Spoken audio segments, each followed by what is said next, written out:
Good morning বন্ধুরা। সেই সকালে চায়ের পরে আবার চলে এলাম। এই দেখো দুধ গরম হচ্ছে আর ভাত বসিয়েছি।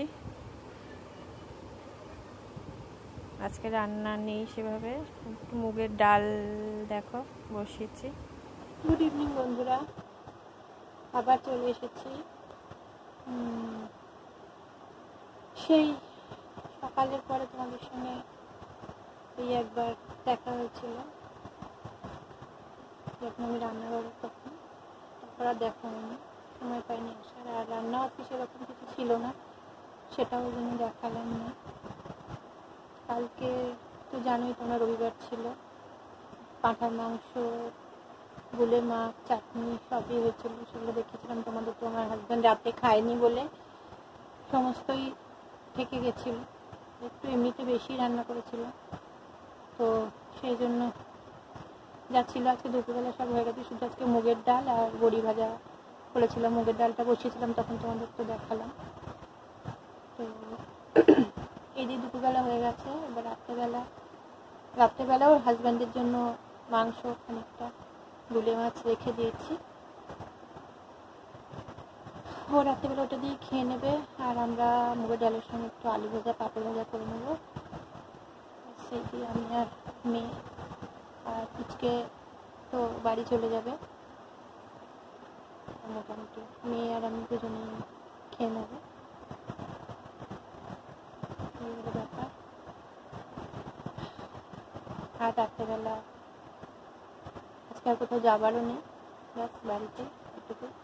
কাজকর্ম তোমাদের কী কাজকর্ম দেখাবো আমি বুঝতে পারি না, কারণ আমাদের এই ঘরে ধরো এই কম্পিউটারটা পরিষ্কার আমার হাজব্যান্ড আমাকে হাত দিতে দেয় না, ও নিজে যখন মনে হয় করে, কোনোটাই করতে দেয় না। ওই এসে হয়তো কোনো সময় একটু বিছানাটা ঝেড়ে দিই, ব্যাস ওর ইচ্ছা যখন হবে ও তখন মানে করবে। ওই কাপড় রয়েছে রাখা, তখন একটুখানি মুছে দেবে, কিন্তু করবে না, আমাকে হাত দিতে দেয় না। যদিও আমি নিজে কম্পিউটার বেসিকটা জানি, চালাতে পারি, কিন্তু তাও আমার এডিটিং সব মেয়ের মধ্যেই করি। আর মেয়ের কাছে ল্যাপটপ আছে, আমি ইউজ করি না যে কোনোটাই, এটাতেই এডিটিং করি। এখনও পর্যন্ত সেভাবে দরকার পড়েনি এডিটিংয়ের জন্য যে ল্যাপটপ বা কম্পিউটার। দরকার পড়লে তখন নিশ্চয়ই ইউজ করবো, আপাতত করি না। আমি বলেইছি তো না, আমার বাড়িতে সবাই আমার কাজটা পছন্দ নয় তাদের, সুতরাং আমি জোর করে চাই না কারোর পার্সোনাল স্পেসে ঢুকতে। আমার যতটুকু মোবাইলটুকু নিয়ে আমার চলতি, আমি ওইটুকু নিয়েই যা করার চেষ্টা করি। আর সেই জন্য কাজকর্ম ছিল না, তাহলে দুটো রুম, ওই রুমের ওইটুকুনি মেঝে কি পরিষ্কার করবো তোমাদেরকে ওইটুকুনি আর দেখায় না। আর ওই রুম তো মেয়ে একদম পছন্দই করে না, আর এই রুমের তো চেয়ার দিয়ে একদম স্পেস নেই, ওইটুকুনি ঠিক দেখাবার মতো না। হ্যাঁ, বাথরুমের ভিতরে, বাথরুমটা ঘরেরই সঙ্গে, মানে আলাদা করে কোনো লাইট ফাইট লাগে না, ওর মধ্যে দিয়ে টিউবটা ওদিকে জ্বললে বাথরুমটা পুরো টুকটাক হয়ে যায়। সেই জন্য কাপড় কাচা আর নতুন করে ভেঙে চুড়ে সারিয়ে হলে হয়তো তখন সেগুলো দেখানো পসিবল হবে, তার আগে নয়। জানি না কতদিনে হবে, বলতে পারবো না। সেই জন্যই তো আমার ব্লগ দেখতে তোমাদের ভালো লাগে না।